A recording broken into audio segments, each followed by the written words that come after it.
Terima kasih buat kebaikan Tuhan setiap hari bagi kami. Dan hari ini Tuhan, kami minta urapan dari tempat yang maha tinggi. Urapilah kami ya Tuhan. Sertai ibadah ini dengan kuasa dari Roh Kudus. Ajari hamba-Mu yang memimpin pujian ini Tuhan, sehingga setiap kami bisa dibawa masuk ke dalam hadirat Tuhan. Urapi pemusik, singer, dan semua kami yang hadir bersatu hati meninggikan Yesus Tuhan. Ini doa kami Tuhan. Kami mulai ibadah ini dengan satu nama yang penuh kuasa, Yesus Kristus.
Semua bersuka cita, amin.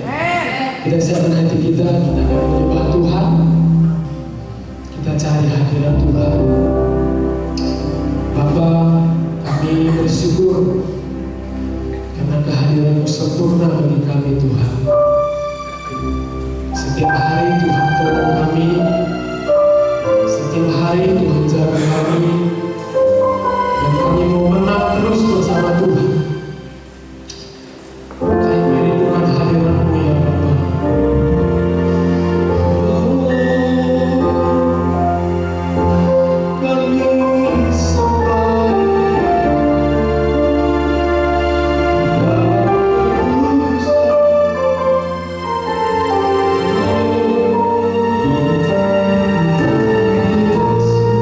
Terima kasih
bersyukur pagi hari ini ya Tuhan atas kemurahan dan kebaikan Tuhan. Kami hadir di tempat ini, kami mempermuliakan nama.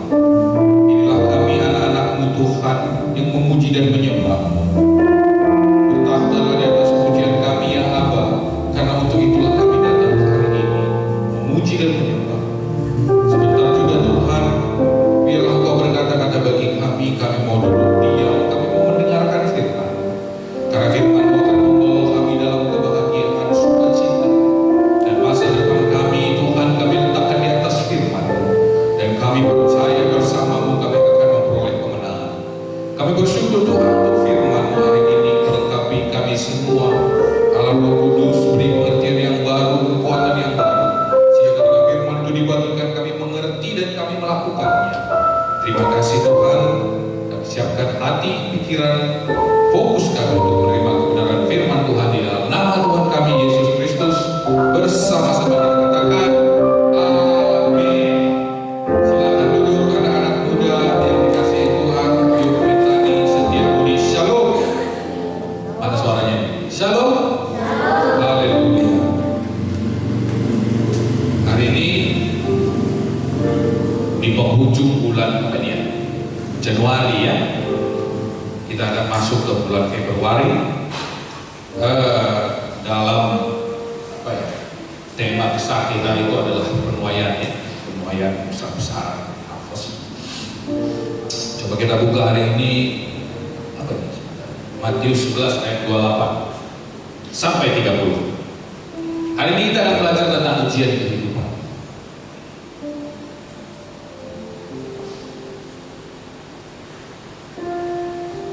Ya, Matius 11 ayat 28 sampai 30. Kita baca bersama-sama.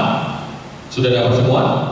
Sudah? Yuk kita baca 2, 3 ya. Marilah kepadaku semua yang letih lesu dan berbeban berat.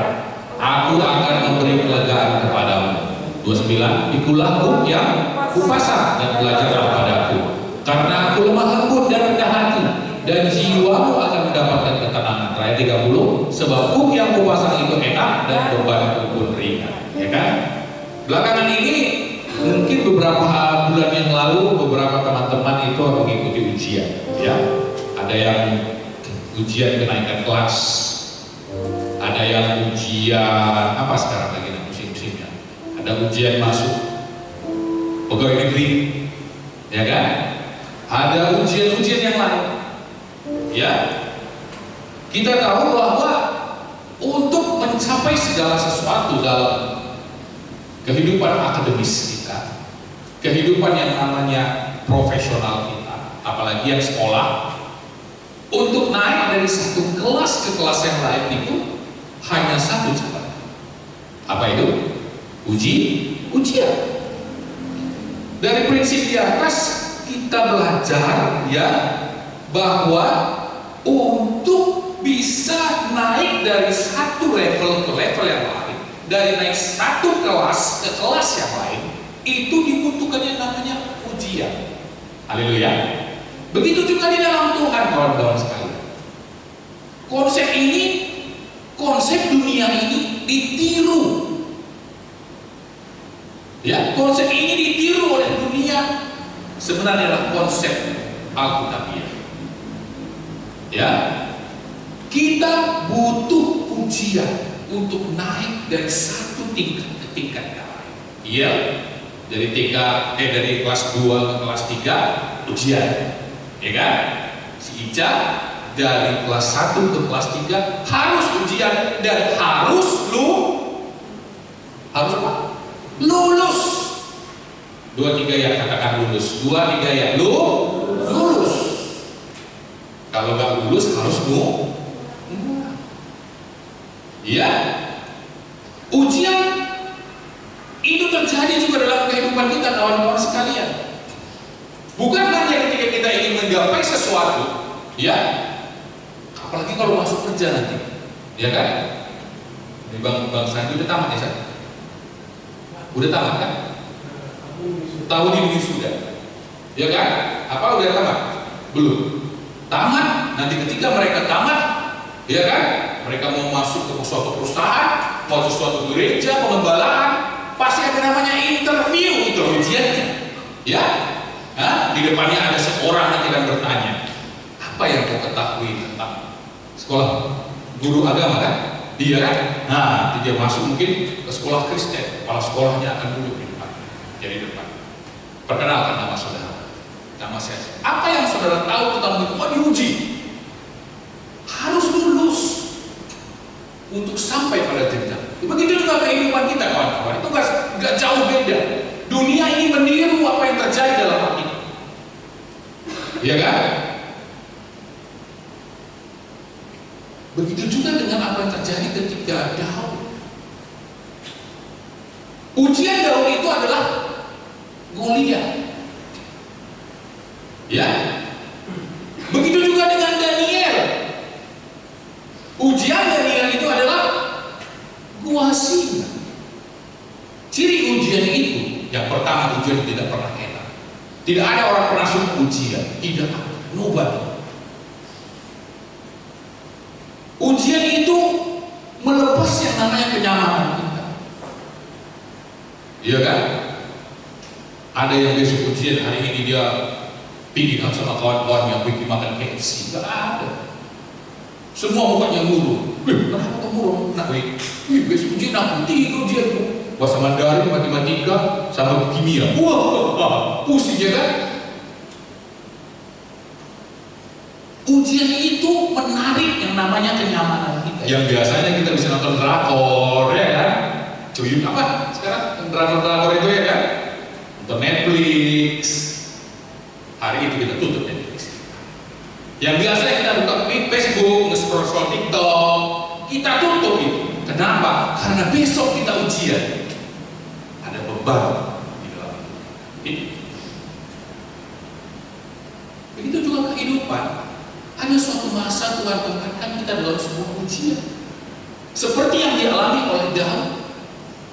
Oh, Tuhan tidak sayang sama Daud. Bukan, Tuhan sayang sama Daud. Tuhan tempatkan Goliat, Tuhan tempatkan buah singa dalam kehidupan Daniel supaya dia bisa naik diangkat Tuhan.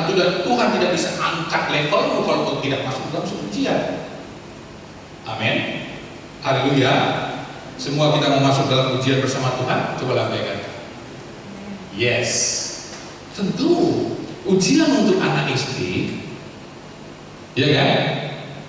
Untuk ujian untuk anak SD sama ujian untuk anak SMP beda, ya kan gitu?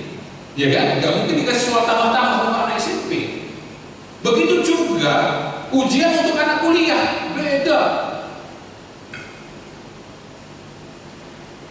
Dan begitu juga kita di hadapan Tuhan, ujian kita beda-beda. Tergantung mau Tuhan angkat kita seberapa tinggi bersama Tuhan. Makin tinggi, makin sulit ujian. Mau seperti Daniel, gua singa ujian. Mau seperti Daud, Goliat ujian.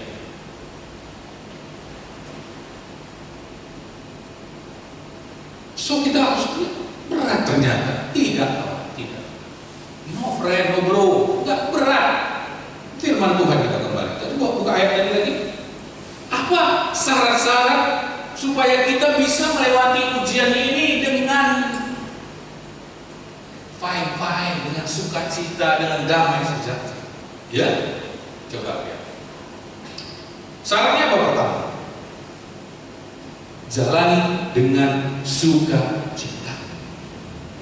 Kita tahu tidak ada ujian yang enak, kita tahu. Kita tahu tidak ada ujian yang membuat kita tidur nyenyak, tidak tahu. Saya juga percaya setiap kita yang melewati yang namanya ujian itu tidak akan tidur nyenyak, terbayang di pikiran.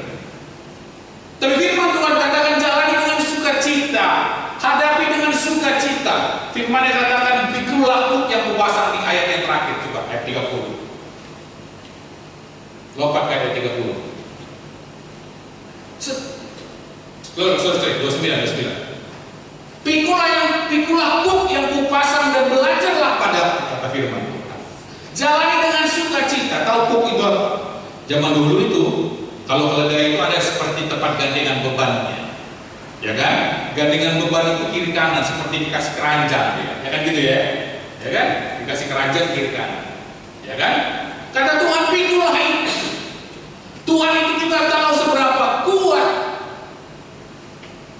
kita mampu memikul. Pertama, jalani dengan sukacita. Jangan salahkan Tuhan. Tuhan, kenapa kau kejam? Ada nggak kita ketika kita menghadapi ujian, nah ini ke akhir gitu, selesai ujian dan baru lulus, sekarang ini CPNS, beri kemuliaan untuk Tuhan. Ketika dia ujian, apa yang bilang sama Tuhan? Tuhan kau kejam? Enggak, Tuhan pegang tangan, bantu aku, jalani aku, jalan bersamaku denganku yang kupanggul ini. Ada beban di sana tapi dihadapi dengan sukacita. Haleluya. Itu yang pertama. Jangan pernah salahkan Tuhan ketika kita mengalami yang namanya ujian kehidupan. Apa itu ujian kehidupan? Ada sesuatu beban dalam kehidupan. Apa yang kita definisikan ujian kehidupan? Yang merenggut sukacita kita, merenggut kenyamanan kita. Yang kedua, mau belajar bersama Tuhan. Ya kan? Mau belajar bersama Tuhan. Di firman Tuhan katanya, belajar bersama Tuhan. Itu yang kedua. Yang ketiga, cepat aja, 15 menit lagi, mengenal pribadi Tuhan. Ya kan? Firman Tuhan dikatakan, aku lemah lembut dan rendah hati, jiwamu akan mendapatkan ketenangan. Kalau engkau bersama, if you are with the God, pastikan engkau memperoleh kemenangan. Amin. Amin. Karena kau punya teman, sahabat, kau punya bapak, kau punya raja yang katanya lemah lembut. Tidak seperti kepala sekolah kita yang keras di sekolah, ya kan? Yang suka bawa rotan. Zaman saya itu bawa rotan kepala sekolah saya. Dulu saya SMP 1 Thomas. Kepala sekolah saya pastor. Borokan, ada yang wow. Tapi Tuhan Yesus dialah guru yang lemah lembut. Katakan amin. Lemah lembut, dia ajari kita step by step. Contoh, apa yang terjadi dengan Daud? Kita bilang Daud itu, wah, beban Daud besar. Ujian yang dihadapi Daud itu besar, Goliat. Kita di sini mungkin gak pernah sekali itu. Hamba Tuhan belum pernah yang namanya menghadapi ujian Goliat. Ujian di mana dia harus menghadapi raksasa yang besar dan ujungnya adalah nyawa. Dan dipastikan secara teori kemiliteran pasti Daud mati. Apa Tuhan itu semena-mena melibatkan kita dan menghadapi Goliat? Enggak. Sebelum itu, jauh sebelum Goliat, Allah yang lemah lembut itu memberikan latihan.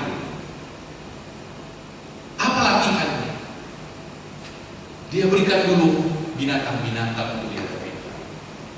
Apa kata Daud? Siapa yang ingat? Apa kata Daud sebelum dia menghadapi Goliat? Dulu, Tuhan lepaskan dia dari cakar, singa, dan beruang. Jadi sebelum dihadapi Goliat, Tuhan latih dulu dia. Tuhan itu bukan Allah yang semena-mena. Ketika engkau mengingat naik suatu level, dia masukkan sebuah ujian, dia tidak akan nah, dulu aku sendiri sekarang. Enggak. Sebelum menghadapi sesuatu, Tuhan latih ini Daud. Dan dia fasih. Kenapa saya bilang fasih?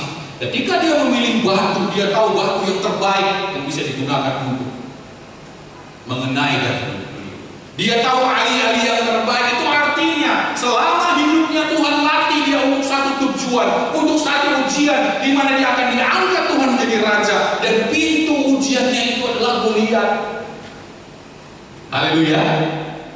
Kawan-kawan sekalian ini masih muda. Kalian akan melewati yang namanya ujian-ujian. Ada yang nanti ujian CPNS, ada yang nanti ujian untuk masuk ke dalam sebuah organisasi, sebuah perusahaan. Pastikan kalian telah belajar bersama Tuhan. Pastikan kalian telah berlatih bersama Tuhan.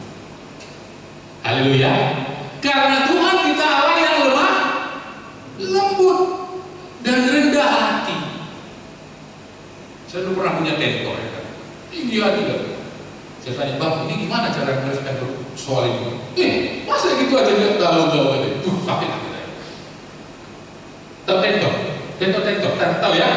Tentor itu apa namanya ya? Guru di bimbingan lah. Sakit hati saya. Sombong banget. Tapi Tuhan kita Allah yang rendah hati. Apapun yang kita tanya di hadapan Tuhan, dia ada solusi. Yang terakhir, ketenangan. Ya,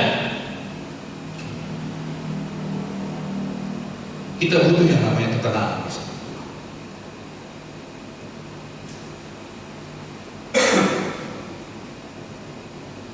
Biar cepat, ada sebuah perumpamaan ketika menghadapi sebuah ujian. Ujian itu suatu masa di Papua, di pedalaman Papua itu ada sebuah tradisi. Tradisi itu menunjukkan bahwa seorang anak laki-laki itu sudah siap diangkat menjadi seorang prajurit. Jadi dalam kasta orang Papua itu ada prajurit, ada penyembuh, healer, ada dukun istilahnya mereka, ada kesatria.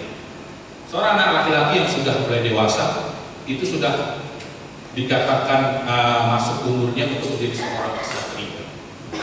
Jadi ketika dia mulai dewasa, maka kepala sukunya itu memanggil anak, kau umur berapa sekian? Kau sudah siap masuk dalam sebuah ujian? Siap. Ujiannya adalah ujian yang lumayan berat. Ia akan diantar oleh kedua orang tuanya, ibu dan bapaknya, ke sebuah hutan. Di hutan itu dia akan ditinggal ketika matahari terbenam sampai matahari terbit. Hutan itu dikenal dengan begitu banyak hewan buas. Di dalam itu ada mungkin kalau di Papua itu yang paling banyak itu babi hutan. Kalau di situ mungkin yang tapi babi hutannya yang ganas, suka menyerang orang dan banyak orang mati. Ada macan akar juga adalah hewan yang buas. Dia ditempatkan di sana. Mulai matahari terbenam sampai besok pagi matahari terbit, orang tuanya akan menjemput dia. Maka orang tuanya akan menjemput dia membawa yang namanya busur panah dan anak panah. Maka ketika dia menerima busur panah dan anak panah itu, resmilah dia menjadi seorang kesatria. Ada seorang anak diangkat masuk ke hutan lebat. Papua tahu hanya menggunakan obor, jangan enggak ada listrik. Obor. Orang tuanya mengantar dengan air mata. Oke. Diambillah sebuah hutan yang paling lebat di tengahnya itu. Ketika dia diantar suatu tempat, seperti ada gubuk di sana, tapi gubuknya tanpa jendela. Duduklah dia di sana. Orang tuanya memberikan obor tadi, ya kan? Dan menitipkan dirinya sendiri untuk menjaga dirinya di depan. Itu adalah malam yang terpanjang yang pernah dia jawab. Ya. Ketika jadi gubuknya itu di atasnya itu pohon besar. Itu menandakan kepada orang tuanya di mana anak itu berada, atau di mana mayat anak itu nanti akan berada. Karena pohon itu bisa dilihat dari kampung mereka. Oh, di sana. Dia duduk di sana, mulai matahari terbenam. Hal yang pertama dia dengar adalah bunyi grogos, suara babi hutan. Orang-orang itu mencekam dalam perutnya. Ia ketakutan yang luar biasa. Hal yang kedua yang dia dengar, burung hantu. Dia semakin tertarik. Hal yang ketiga dia dengar mulai macam apa bukan. Semakin ketakutan. Karena saking takutnya, dia coba ambil satu batang pohon, dia tajamkan untuk mempertahankan diri. Sepanjang malam tangannya tidak pernah lepas dari batang pohon. Dia lihat kiri kanan pohonnya, kiri kanan. Sampai jam 3 pagi, dia mulai tertidur, terbangun oleh sebuah kertak batang pohon. Dia langsung bangun. Dia bersusah jalan. Jam 4:30 matahari mulai terbit. Dengan tubuh yang lelah, Dia mencoba duduk di bawah pohon sambil dia melihat ke atas. Ketika dia lihat ke atas, apa yang dia lihat? Rupanya bapaknya, pamannya, opungnya, semua di atas pohon itu berdiri memegang panah. Begitu juga kita bersama Tuhan, kawan-kawan sekalian. Engkau tidak akan pernah ditinggal sendiri. Betapa terkejutnya dia ketika dia melihat ke atas matahari terbit. Dia lihat di atas ada orang bergelantungan. Siapa di atasnya? Bapaknya sendiri memegang panah. Tidak tidur sepanjang malam untuk menjaga dia. Siapa lagi di atas? Pamannya juga di atas memegang panah. Rupanya dia dikelilingi oleh perlindungan yang maha rapat. Tidak seekor lalat pun bisa mendekatkan ke Adam. 15 orang di atas pohon itu bergelantungan. Begitulah kita di mata Tuhan, kawan-kawan sekalian. Hari ini kita bilang ujianku berat ya Tuhan. Aku tidak melihat jalan keluar. Mungkin aku tidak akan bisa lulus. Ada Tuhan di atasmu yang menjaga engkau, katakan amin. Jangan pernah takut. Dan ketika anak itu melihat ke atas setengah 5, dia matikan obor dan dia tertidur.